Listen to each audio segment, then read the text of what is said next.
The bar was crowded that Friday night in San Diego. Music thumped through the speakers while people laughed and clinked glasses together. Sarah Martinez sat at the corner of the bar, wearing a simple black dress and nursing a whiskey neat. She had chosen this spot carefully, close enough to blend in with the crowd, but far enough from the main action to observe everything around her. At 28, Sarah had learned to read rooms like most people read books. Her dark eyes swept across the space, cataloging exits, noting potential threats and identifying the various groups of people.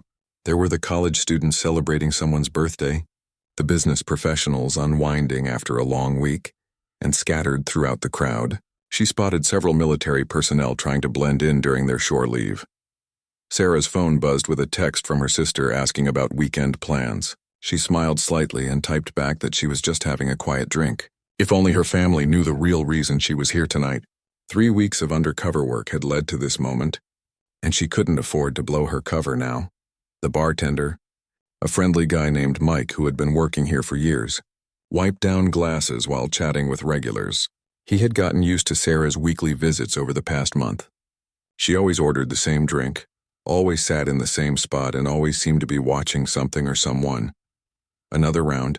Mike asked, noticing her glass was nearly empty. "Sure, thanks," Sarah replied, sliding the glass toward him. Her voice carried just a hint of an accent that most people couldn't quite place. It was something she had perfected over years of training, neutral enough to fit in anywhere, distinctive enough to be memorable when she needed it to be. As Mike poured her drink, the front door opened and a group of men walked in. Sarah's attention immediately shifted to them, though she was careful not to stare directly. 4 men, all carrying themselves with the confident posture she recognized from military training. They were dressed casually, but their haircuts, their way of scanning the room, and their coordinated movement gave them away. The tallest of the group caught her eye first. He was around 6'2" with broad shoulders, and the kind of tan that came from spending time in desert climates. His dark hair was cut short, and when he laughed at something one of his friends said, she noticed the way his eyes crinkled at the corners. There was something familiar about him, though she couldn't quite place what it was. The group found a table near the pool tables and ordered their first round. Sarah watched as they settled in, noting their body language and the way they interacted with each other. These weren't just any military guys. There was something different about them. The way they moved, the way they communicated with subtle glances and gestures, suggested they worked together in situations where verbal communication wasn't always possible. One of them, a shorter guy with red hair, kept checking his watch. Another seemed to be scanning the crowd just like Sarah was doing, though his technique was more obvious than hers. The third member of their group was focused entirely on the conversation, gesturing animatedly as he told what appeared to be a funny story from their recent deployment. But it was the tall one who kept drawing Sarah's attention. There was something about the way he held himself, a combination of confidence and caution that she recognized because she saw it in her own reflection every morning. He wasn't just military, he was special operations. She was sure of it. Sarah had spent enough time around elite operators to recognize the signs. It was in the way he positioned himself with his back to the wall, how his eyes briefly checked each entrance when new people arrived, and the way he seemed relaxed while remaining completely alert. These were habits ingrained through years of training and real-world experience in dangerous situations. Her phone buzzed again, this time with a message from her handler. The text was simple, just a location and time for tomorrow's check-in. She deleted it immediately and finished her drink. The mission was proceeding according to plan, but seeing these operators here tonight hadn't been part of the briefing. The redhead from their group approached the bar to order another round. As he waited for the bartender's attention, he glanced over at Sarah and smiled politely. She returned the smile but didn't engage in conversation. She had learned that sometimes the best way to gather information was to seem uninterested in the very thing you were trying to learn. "About busy night?" the redhead commented, when Mike finally came over to take his order.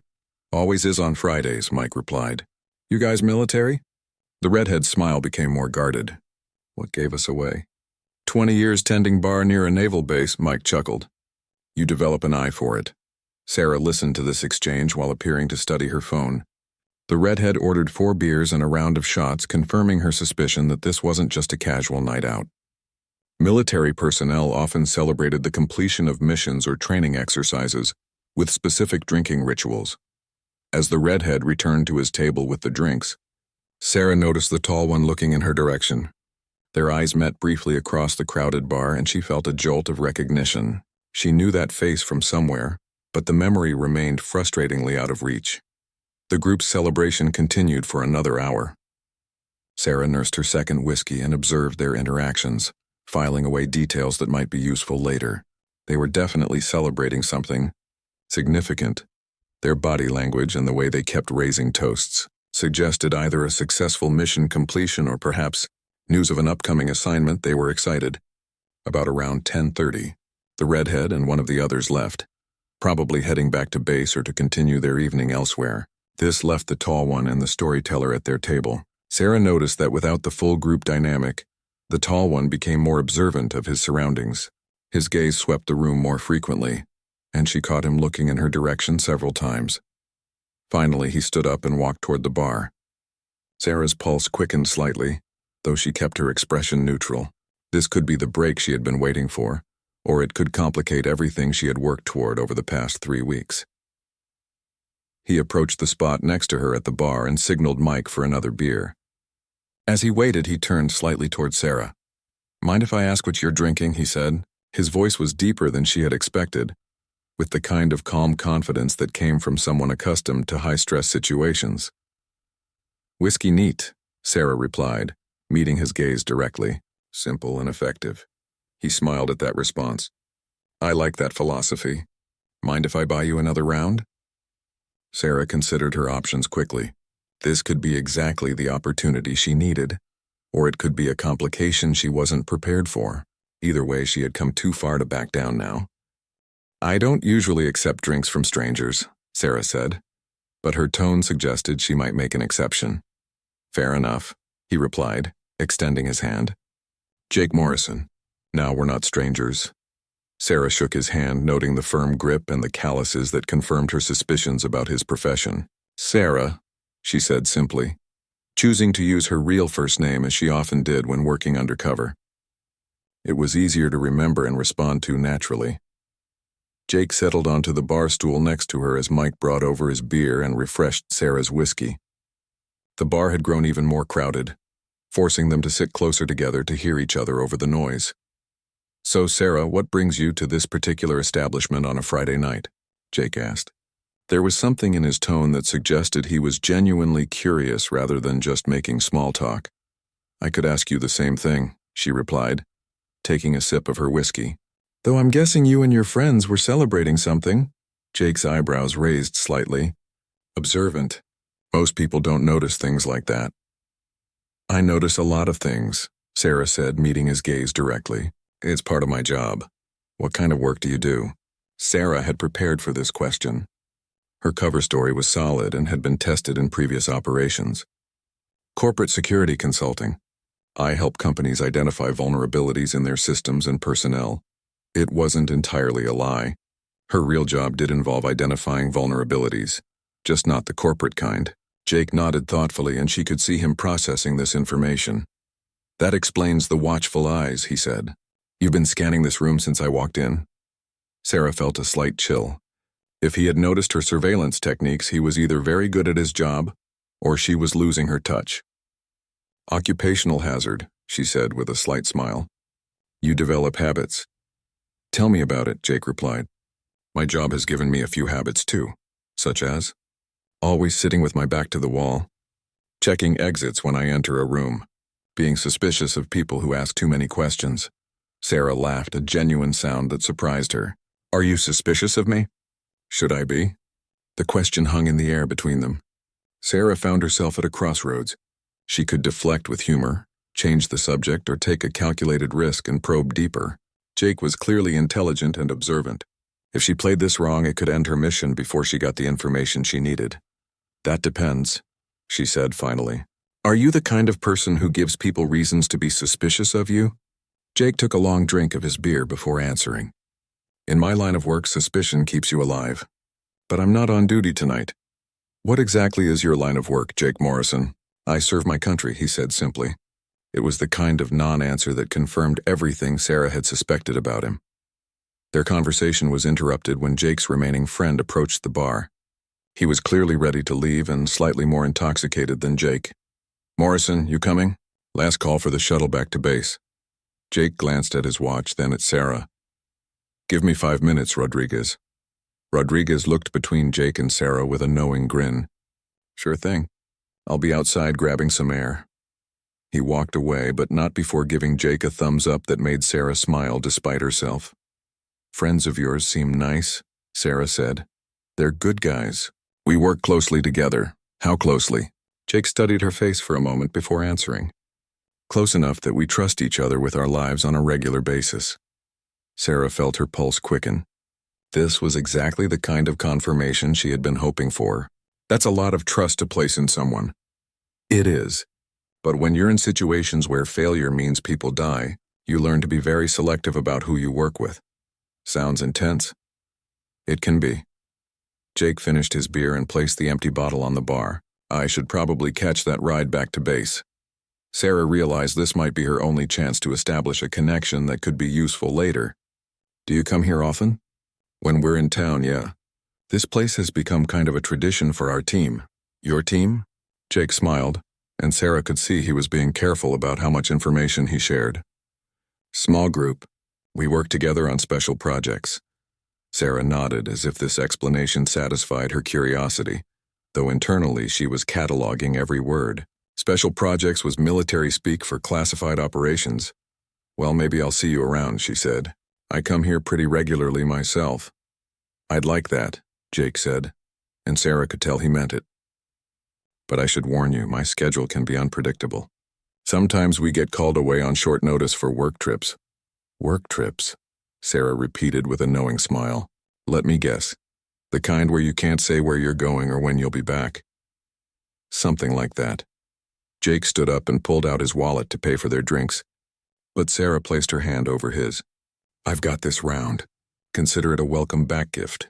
"Welcome back?" "You have that look people get when they've been somewhere far from home for a while. The way you're savoring that beer. The way you keep looking around like you're remembering what normal civilian life looks like." Jake stared at her for a moment, clearly surprised by her perceptiveness. "You really don't miss much, do you?" "Like I said, occupational hazard." "In that case, thank you for the drink. And you're right. It is good to be back."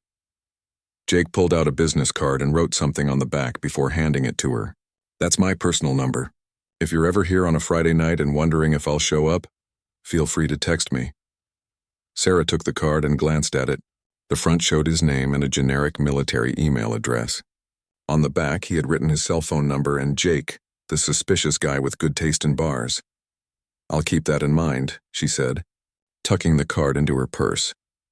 Jake hesitated for a moment as if he wanted to say something else. Finally, he leaned closer to her ear so he could speak quietly over the noise of the bar. "Sarah, I don't know what kind of corporate security work you do, but if you ever find yourself in a situation where you need help, real help, don't hesitate to call me." Before she could respond, he straightened up and headed toward the door. Sarah watched him leave, her mind racing with the implications of his parting words.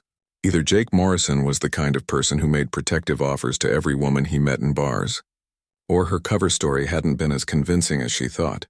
She finished her whiskey and signaled Mike for her check. As she waited, she replayed every moment of their conversation, analyzing each word and gesture for clues about what Jake might have suspected about her real identity. Whatever game they had been playing tonight, Sarah had the distinct feeling that she wasn't the only one who had been gathering intelligence. 2 weeks passed before Sarah saw Jake again. During that time, she had made significant progress on her mission. Her target, a defense contractor named Marcus Webb who was suspected of selling classified information to foreign buyers, had finally begun to trust her, enough to invite her to more exclusive gatherings. Sarah had spent those weeks carefully building her relationship with Webb through her cover identity as a corporate security consultant. She had convinced him that she was interested in expanding her business into government contracts, which required establishing connections with people who understood the defense industry's inner workings. The breakthrough came when Webb invited her to a private party at his oceanfront house in La Jolla. He promised her that she would meet several people who could be valuable contacts for her. Suppose business expansion. What he didn't know was that Sarah's real interest was in identifying his network of contacts and gathering evidence of his illegal activities. The party was exactly what Sarah had expected. Wealthy defense contractors, retired military officers who now worked as consultants, and various other people who lived in the gray areas between legitimate business and government contracts.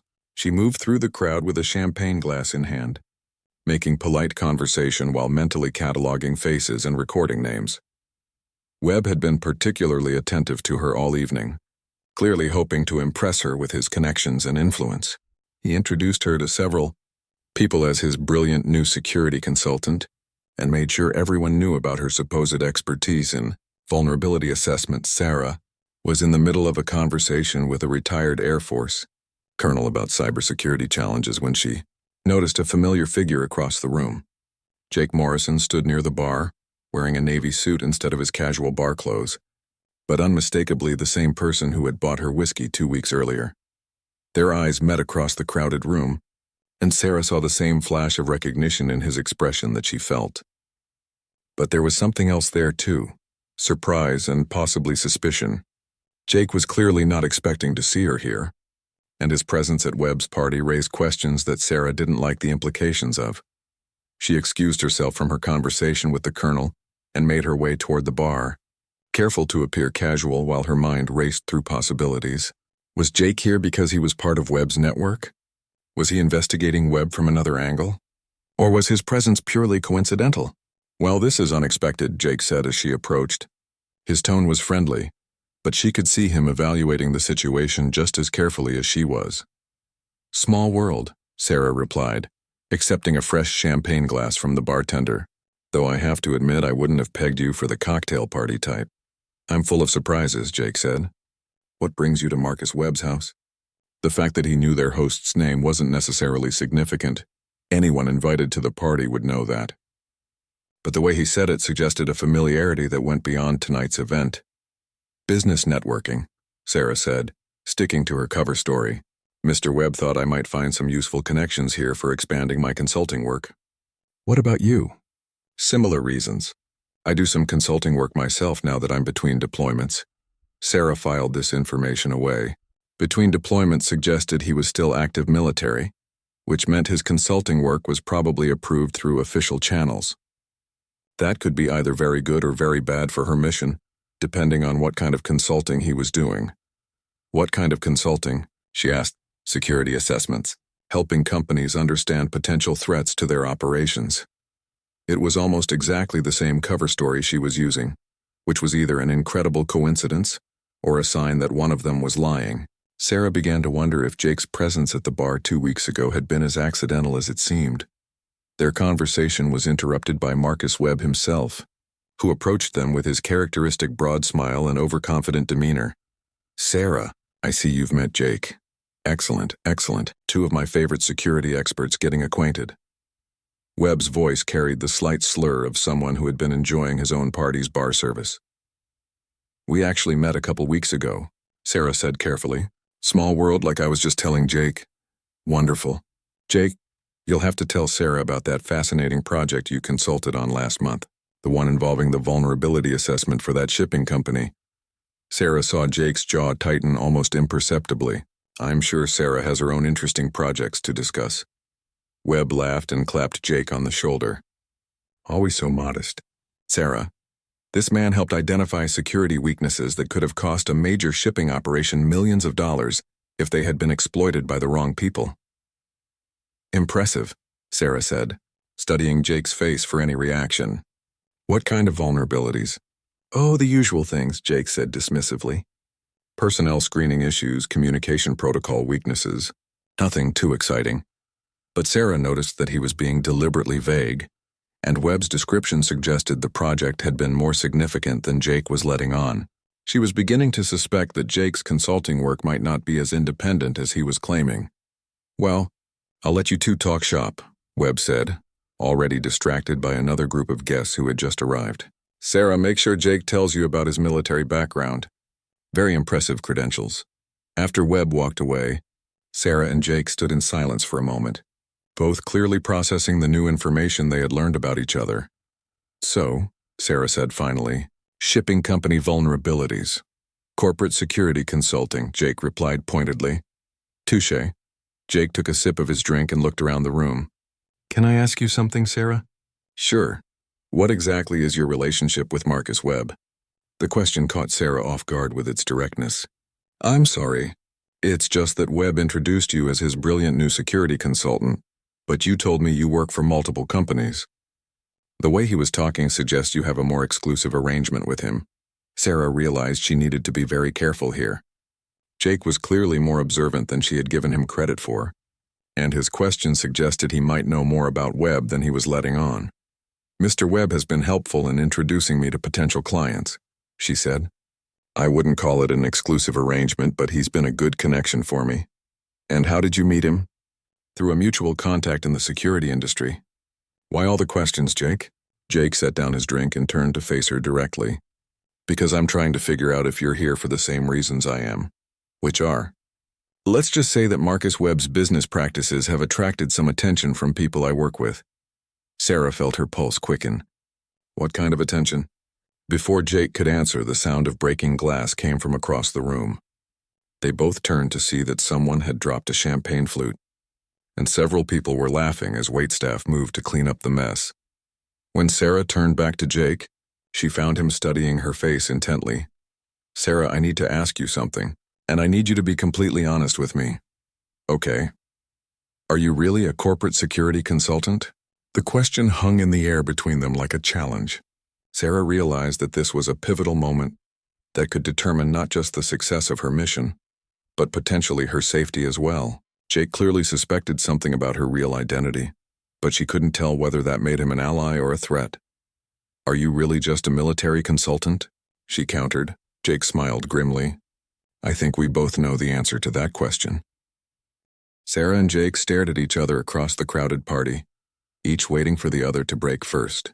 The noise of conversation and laughter continued around them, but Sarah felt as if they were standing in a bubble of tense silence. This is awkward, Sarah said finally, trying to keep her tone light despite the seriousness of the situation. That's one word for it, Jake replied, though I'm more inclined to use words like complicated or potentially problematic. For who? For both of us, I'm guessing. Sarah glanced around the room, noting the locations of exits and evaluating potential threats. If Jake was planning to blow her cover, she needed to be ready to extract herself quickly, but something in his demeanor suggested he was as concerned about maintaining his own cover as she was about protecting hers. Maybe we should continue this conversation somewhere more private, Jake suggested, as if reading her thoughts. And why would I want to do that? Because I think we might be able to help each other instead of getting in each other's way. Sarah considered this proposition. Everything about the situation screamed danger, but her instincts told her that Jake wasn't an immediate threat. If anything, he seemed as uncomfortable with their mutual presence as she was. There's a balcony overlooking the ocean, she said quietly. Meet me there in 5 minutes. How do you know about the balcony? I make it my business to know the layout of any building I enter. Don't you? Jake's slight smile confirmed that he had done exactly the same thing when he arrived. Sarah spent the next few minutes mingling with other party guests, making polite conversation while keeping an eye on Jake's movements. She watched him excuse himself from a conversation with a group of defense contractors and make his way toward the sliding glass doors that led to the outdoor spaces. When she was confident that no one was paying particular attention to her movements, Sarah followed the same path. The balcony was exactly where she had expected it to be, offering a stunning view of the Pacific Ocean under the moonlight. Jake stood at the railing looking out at the water. Beautiful view, Sarah said as she joined him.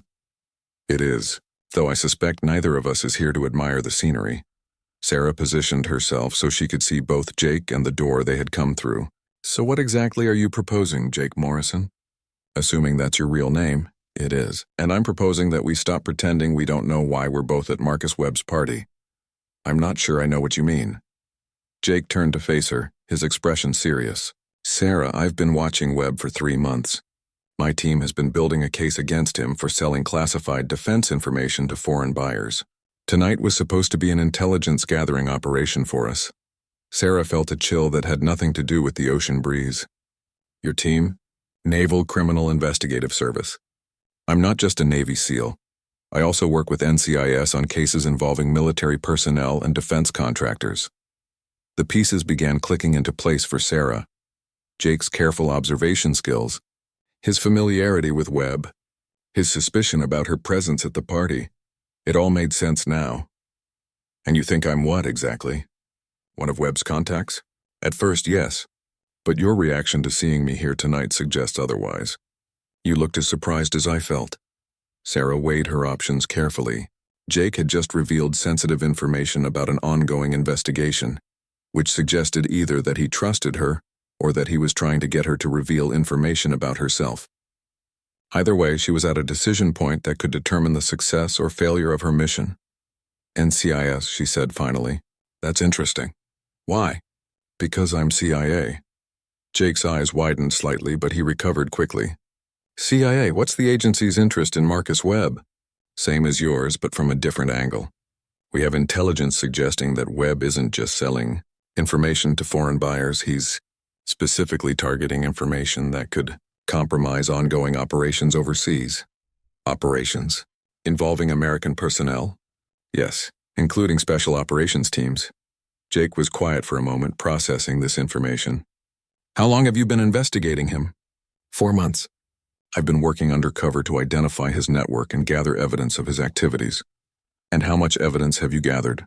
Sarah smiled grimly. Enough to put him away for a very long time if we can get him to incriminate himself directly. What kind of evidence? Financial records showing payments from known foreign intelligence operatives. Communication intercepts discussing classified information. And tonight I was hoping to record conversations that would prove his direct involvement. Jake pulled out his phone and showed her what appeared to be a recording app. Great minds think alike. You're recording tonight? My team has been trying to get Webb to discuss specific classified projects. We know he has access to information about SEAL team operations, but we haven't been able to prove he's actually selling it. Sarah realized that their investigations were more closely aligned than either of them had initially understood. Jake, what if I told you that I might be able to help you get that proof? I'd say I'm listening. Webb has been trying to impress me for weeks. He's hinted that he has access to information about current military operations. If I can get him to be more specific about that access, it might give you what you need. What would you need from me? Information about recent operations that Webb might know about. If I can reference specific details, he might be more likely to brag about his knowledge. Jake considered this proposition. That's classified information you're asking for. I have the clearance level to know it. My handler can verify that with NCIS if necessary. Your handler knows you're here tonight? He knows I'm working, Webb. He doesn't know about you. Jake was quiet for several minutes, clearly weighing the risks and benefits of collaboration. Sarah waited patiently, knowing that pushing him for a quick decision would likely result in a negative response. If we do this, Jake said finally, it has to be coordinated with both of our teams. I can't just go rogue on an NCIS investigation. Agreed. But we need to move quickly. Webb is planning something for next week, and I think it involves a major information sale. What makes you think that? He's been more nervous lately, more secretive, and he mentioned having to travel for business soon. If he's planning to deliver information in person, we might lose our chance to catch him in the act. Jake nodded slowly. Okay, here's what I propose. Tomorrow morning, I'll contact my supervisor and explain the situation. You contact your handler. If both teams agree to coordinate, we move forward. If not, we go back to staying out of each other's way. And tonight we go back to being Marcus Webb's friendly security consultants who just happened to meet at his party. Sarah extended her hand to Jake. Deal. As they shook hands, Sarah couldn't help but smile at the irony of the situation. She had come to this party hoping to gather intelligence on Webb's activities, and instead she had discovered a potential ally whose investigation could significantly strengthen her own mission. One more thing, Jake said, as they prepared to return to the party. What's that? When this is all over, I owe you a real drink. One where we can actually tell each other the truth about what we do for a living. I'd like that, Sarah replied. Though I have to warn you, the truth about my job is usually less interesting than people expect. Somehow I doubt that.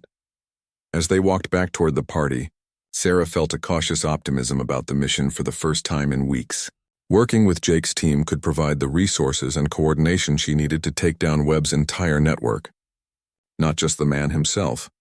But first, they had to convince their respective agencies that cooperation was better than competition. The next morning, Sarah sat in a secure conference room at the CIA field office in San Diego, waiting for her handler to arrive. She had spent most of the night thinking about her conversation with Jake and the potential implications of coordinating their investigations. David Chen, her handler for the past 2 years, walked into the room carrying 2 cups of coffee and a concerned expression. He was a methodical man in his 40s who had worked intelligence operations for over 15 years, and Sarah had learned to trust his judgment completely. "You sounded urgent on the phone," David said, handing her one of the coffee cups. "What happened at Webb's party last night?" Sarah took a sip of the coffee and gathered her thoughts. "I encountered another operative, NCIS. They're running a parallel investigation on Webb." David's eyebrows rose. "NCIS, are you sure?" "Positive." The operative identified himself and provided specific details about their investigation that I was able to verify through open sources this morning. "How long have they been working Webb?" 3 months, according to the operative. They're focused on proving that Webb is selling classified information about SEAL team operations. David sat back in his chair, processing this information. "That overlaps significantly with our investigation." "Exactly. Which is why I think we need to coordinate our efforts." "Tell me about this NCIS operative."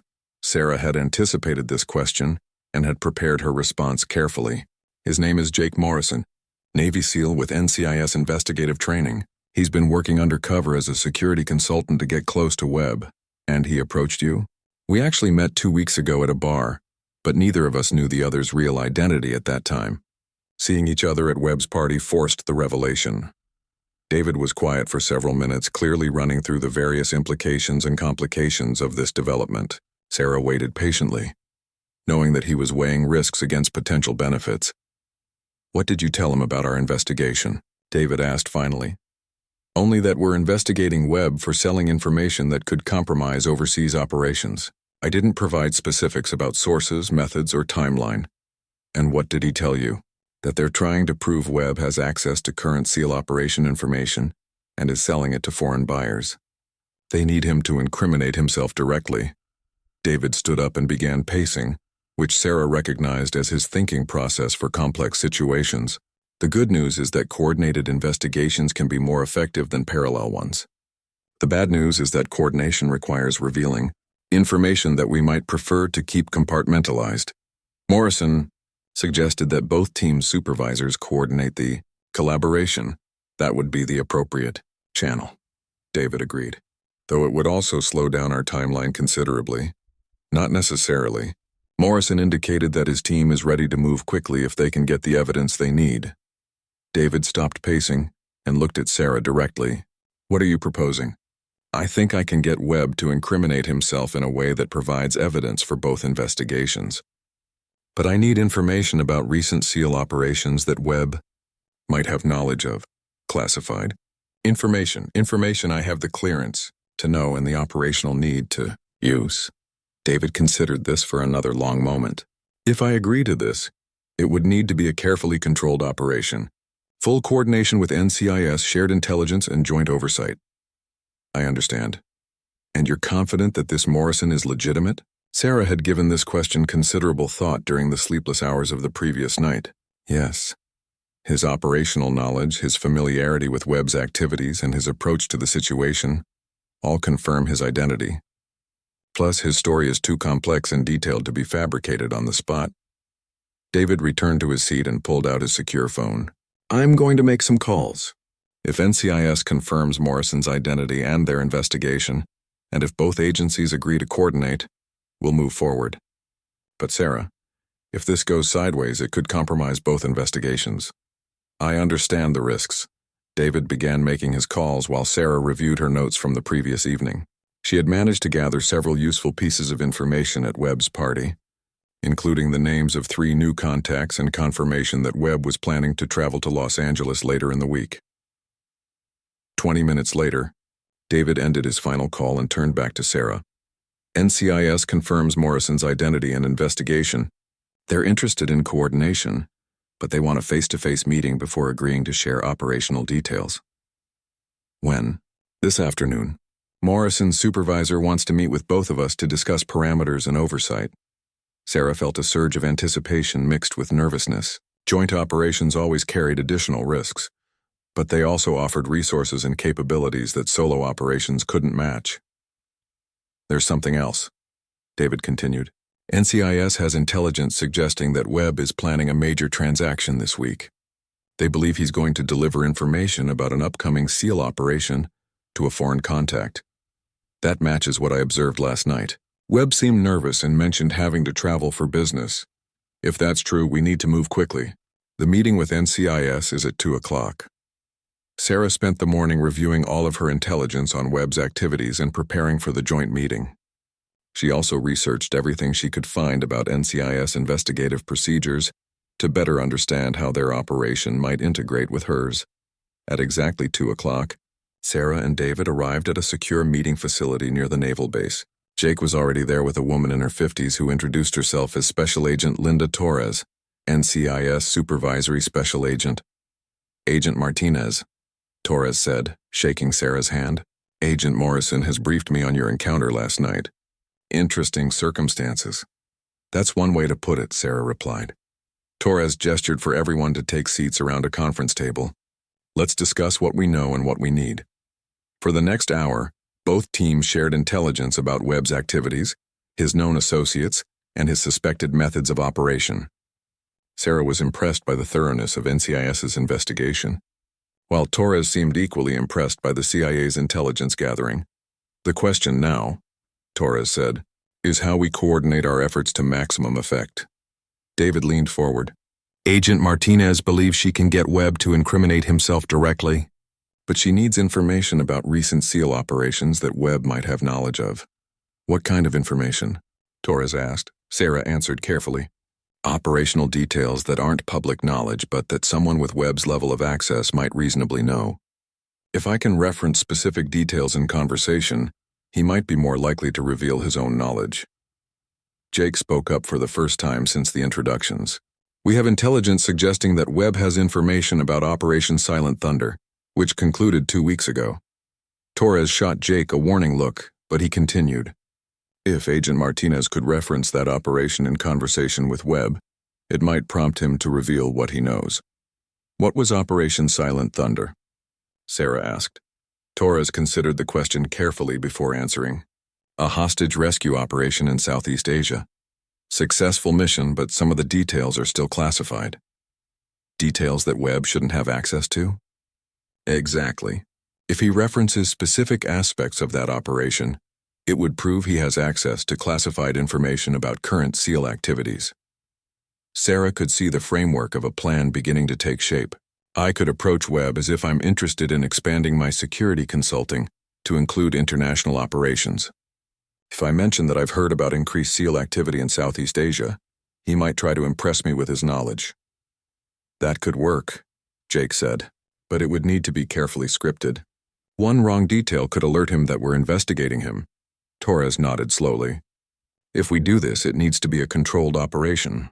Full surveillance, backup teams, and predetermined extraction protocols. Agreed, David said. When would this happen?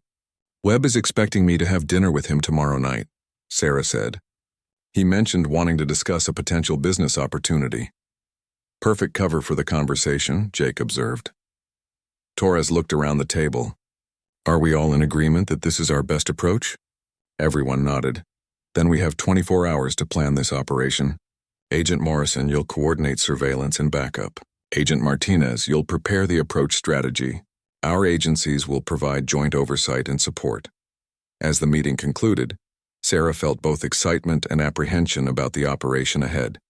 After months of patient intelligence gathering, they were finally ready to move against Webb directly. Jake walked with her toward the parking area after the meeting. You ready for this? As ready as I can be. What about you? I'm looking forward to finally getting this guy. He's been selling information that could get my teammates killed. Sarah understood the personal motivation behind Jake's professional commitment. We'll get him. I know we will. And Sarah? Thanks for bringing this to your handler instead of just disappearing. Thanks for trusting me enough to reveal your investigation. Jake smiled. See you tomorrow night. I'll be watching from a distance, but I'll be there. As Sarah drove back to her apartment, she began mentally preparing for what would likely be the most important conversation of her undercover career. Tomorrow night, Marcus Webb would finally reveal the full extent of his treacherous activities, and she would be ready to capture every incriminating word. The restaurant Webb had chosen for their dinner meeting was exactly the kind of place Sarah would have expected. Expensive, dimly lit and discreet enough for private conversations. She arrived 15 minutes early and requested a table in the back corner, positioning herself so she could see all entrances while maintaining the appearance of a casual business dinner. Sarah wore a simple black dress with a small handbag that contained her recording equipment. The device was so small and sophisticated that it looked like a standard phone charger, but it could capture conversations clearly from several feet away. Jake's surveillance team was positioned throughout the restaurant and surrounding area, though Sarah wouldn't be able to identify them unless something went wrong.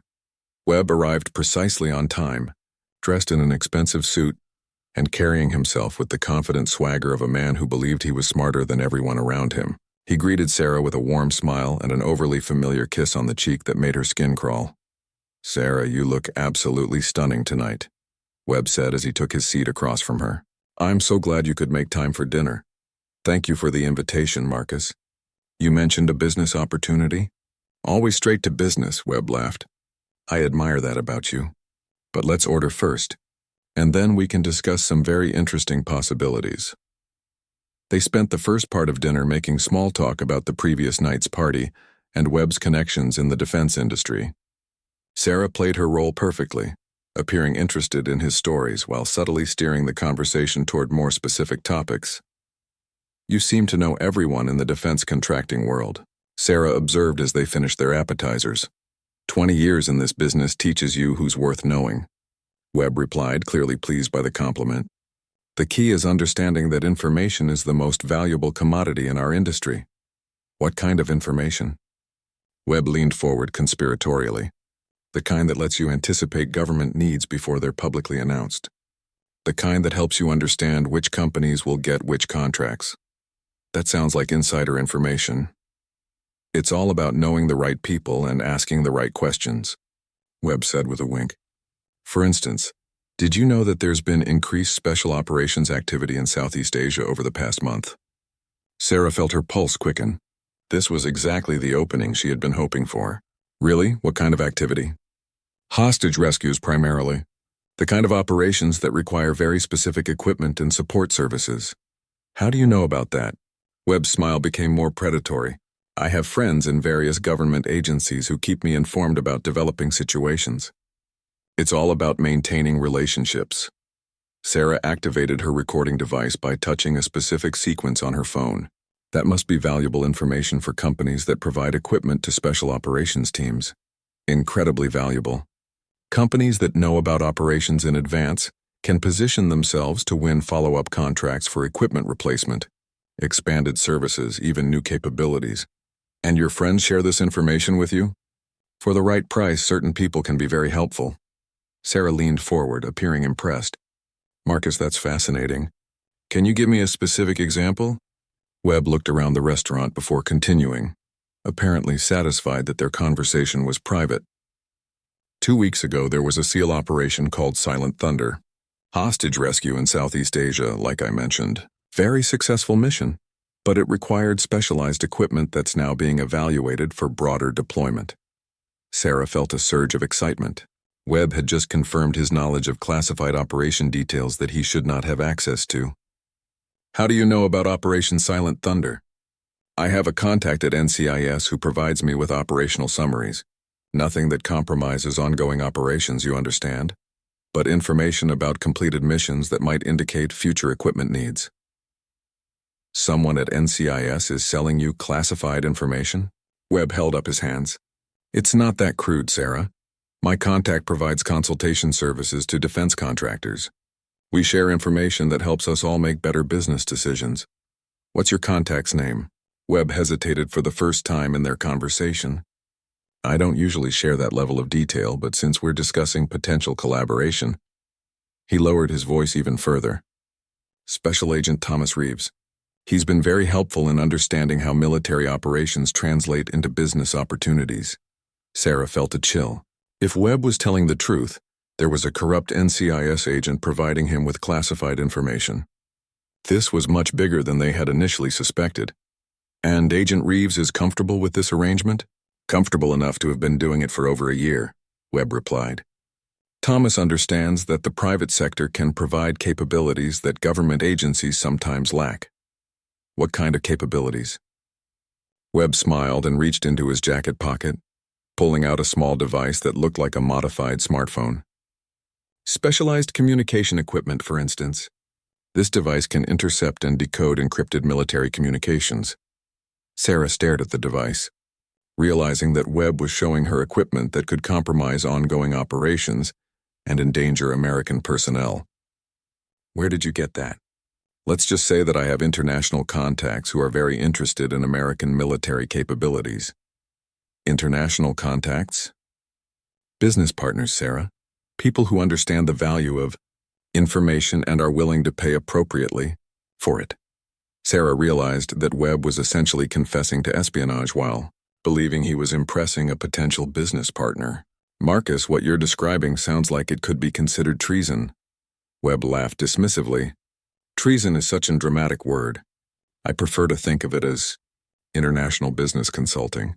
But you're selling classified American military information to foreign buyers. I'm providing valuable intelligence to clients who compensate me appropriately for my expertise and access. Sarah knew she had enough evidence to convict Webb on multiple charges, but she needed to understand the full scope of his operation. How many clients do you have? Currently, 3 primary clients plus several smaller accounts. My main client is particularly interested in SEAL team operations and capabilities. Who is your main client? Webb hesitated again, and Sarah could see him evaluating how much he was willing to reveal. Let's just say they represent a government that has significant interest in understanding American special operations capabilities. Which government? Sarah, you're asking very specific questions for someone who's supposedly interested in expanding her consulting business. Sarah felt a moment of panic. If Webb became suspicious of her motives, months of work could be ruined. I'm sorry, Marcus. It's just that what you're describing is so much more sophisticated than anything I've encountered in corporate security. I'm trying to understand how this level of operation works. Webb studied her face for several seconds before his smile returned. Of course. I sometimes forget that not everyone operates at this level. To answer your question, my primary client represents Chinese intelligence services. Sarah felt her blood run cold. Webb wasn't just selling information to generic foreign buyers. He was specifically providing intelligence to China about American military operations. Chinese intelligence? The Ministry of State Security, to be precise. They're very interested in understanding how American special operations teams function, particularly in the South China Sea region. And you provide them with current operational information? When possible, yes. They're particularly interested in mission planning, equipment specifications, and personnel capabilities. Sarah realized that Webb's activities weren't just treasonous. They were actively endangering American lives and national security interests. Marcus, aren't you concerned about the consequences if you're caught? Webb's expression became cold for the first time that evening. Sarah, the only way I get caught is if someone betrays me. And I'm very careful about who I trust with sensitive information. The threat in his voice was unmistakable. Sarah knew she needed to end this conversation before Webb became more suspicious of her questions. I appreciate you sharing this with me, Marcus. It's certainly given me a lot to think about. I hope it has. Because I'm prepared to offer you a very lucrative partnership if you're interested in expanding your business into international consulting. What kind of partnership? I need someone with your skills to help me gather information about upcoming operations. Someone who can get close to military personnel and extract operational details. Sarah realized that Webb was trying to recruit her as an asset for his espionage operation. That sounds very interesting. Can I think about it? Of course. But don't think too long. My clients are always eager for fresh sources of information. As they finished dinner, Sarah felt both relief and apprehension about what she had learned. She had gathered enough evidence to convict Webb on multiple serious charges, but she had also discovered that his operation was much more extensive and dangerous than anyone had realized. 3 hours after her dinner with Webb, Sarah sat in the same secure conference room where she had met with David the previous day. This time, Jake was present along with Agent Torres and 2 additional NCIS agents she hadn't met before. The atmosphere in the room was tense as everyone processed the implications of what Sarah had recorded. "Play the section about Agent Reeves again," Torres requested, her face grim.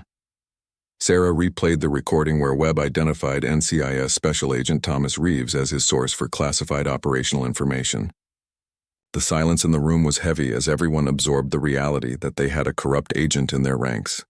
"I've known Tom Reeves for 8 years, one of the NCIS agents said quietly. "This is hard to believe." "The evidence is clear," Torres replied firmly. "We'll need to investigate Reeves immediately, but carefully.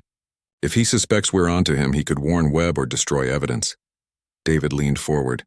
"The bigger issue is Webb's confession about selling information to Chinese intelligence. That elevates this from a corruption case to a national security emergency." Jake had been unusually quiet during the playback, but now he spoke up. "The device Webb showed Sarah, the communication intercept equipment.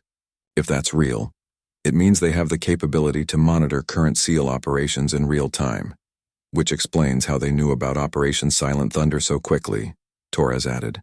"If they're intercepting our communications, they're not just getting historical information from Reeves." Sarah pulled out her phone and showed them a photo she had discreetly taken of the device Webb had displayed. "I managed to get this image. Maybe your technical team can analyze it?" Torres examined the photo closely. "I'll get this to our technical analysis unit immediately. If we can identify the device's capabilities and origin, it might help us understand the full scope of their operation." "What's our next move?" David asked. Torres looked around the room before answering. "We need to move fast on multiple fronts. First, we arrest Webb before he can flee or destroy evidence. Second, we investigate Reeves without alerting him to our suspicions. Third, we identify and neutralize any communication intercept capabilities they might have." "Webb mentioned he was traveling this week," Sarah said. "If he's planning to deliver information to his Chinese contacts, we might want to let that meeting happen under surveillance." Jake shook his head. "Too risky. If something goes wrong, we could lose both Webb and valuable intelligence about Chinese operations." "Jake's right," Torres agreed. "We'll arrest Webb tomorrow morning. Sarah, can you maintain contact with him until then without raising suspicion?" "I think so. He's expecting me to consider his partnership offer. I can text him that I'm interested in learning more." "Do that. Keep him thinking everything is normal." David stood up and gathered his papers. "My agency will coordinate with the FBI on the espionage charges. This is going to be a major case." As the meeting concluded, Sarah felt a mixture of relief and anticlimax. After months of careful work, the operation was finally coming to an end. But she also felt concerned about the broader implications of what they had discovered. Jake walked with her to the parking area again, both of them processing the evening's revelations. "You did incredible work tonight," Jake said. "Getting Webb to confess to everything like that, it was perfectly executed. Thanks. Though I have to admit I wasn't expecting him to be so open about selling information to China. Guys like Webb always think they're smarter than everyone else. He probably thought he was impressing you with his connections." Sarah unlocked her car and paused before getting in. "Jake, can I ask you something?" "Sure. When this all started, did you suspect I might be involved with Webb's operation?" Jake was quiet for a moment before answering. "Honestly, for about 5 minutes, yes. Your presence at his party, your cover story, the way you were watching everyone, it all seemed too convenient." "What changed your mind?" "Your reaction when you saw me there. You looked as surprised and concerned as I felt. Plus, your questioning technique tonight was too professional to be amateur." Sarah smiled. "Well, for what it's worth, I suspected you might be one of Webb's contacts too." "Really? You had all the right qualifications: military background, security expertise, connections to classified information. It would have been a perfect cover for a corrupt agent. What convinced you I was legitimate?" Sarah thought about this question carefully. "The way you talked about your team. When you mentioned trusting each other with your lives, there was something in your voice that couldn't be faked. Jake smiled at this assessment. You know, when this is all over and we're both back to our regular jobs, I'd still like to have that honest drink I promised you. What makes you think my regular job is any less complicated than this operation? Fair point. Though I'm hoping your regular assignments don't involve quite as much deception and danger. Some do, some don't. That's the nature of the work. Jake's expression became more serious. Sarah, what you do, the undercover work, the intelligence gathering, it takes a special kind of person. I hope you know how valuable your skills are. Sarah felt an unexpected warmth at his words. Thanks, Jake. What you do isn't exactly simple either. Maybe not, but at least when I'm on a mission, I know who the good guys and bad guys are. What you did tonight, convincing Webb to trust you while gathering evidence against him, that requires a kind of mental compartmentalization I'm not sure I could handle. You learn to adapt. Though I'll admit, there are aspects of this job that I'm looking forward to leaving behind. Such as having to pretend to be impressed by treasonous activities, having to smile and nod while someone describes how they're endangering American lives for money. Jake nodded, understanding. I can imagine that would be difficult. Sarah got into her car and rolled down the window. See you tomorrow for the arrest? Wouldn't miss it. This has been the most interesting case I've worked on. Interesting is one word for it. As Sarah drove home, she reflected on the unexpected turn her investigation had taken. What had started as a routine undercover operation had become a complex joint investigation that had uncovered espionage, corruption, and a significant threat to national security. But more than that, it had led to meeting Jake Morrison, whose professional competence and personal integrity had impressed her more than she had expected. In a job where trust was always conditional and relationships were often tactical, meeting someone who shared her commitment to protecting others had been a rare and valuable experience. Her phone buzzed with a text message from Webb. Sarah, I hope you'll seriously consider our discussion tonight. I think we could accomplish great things together. Sarah typed back, very interested in learning more. Let's talk soon. It was the last lie she would need to tell Marcus Webb. Tomorrow morning, he would discover that his carefully constructed operation had been completely compromised by the woman he had tried to recruit as his newest asset. Sarah smiled as she pulled into her apartment complex. Sometimes justice came in the most unexpected forms, and tonight it had come in the form of a Navy SEAL who had accidentally identified himself to a CIA operative in a crowded bar. Webb's glass had slipped from his hand when she revealed her call sign, not because he recognized her, but because the universe had a sense of irony about bringing together the exact two people who could take down his operation. Tomorrow, Marcus Webb would learn that underestimating Sarah Martinez had been the biggest mistake of his criminal career.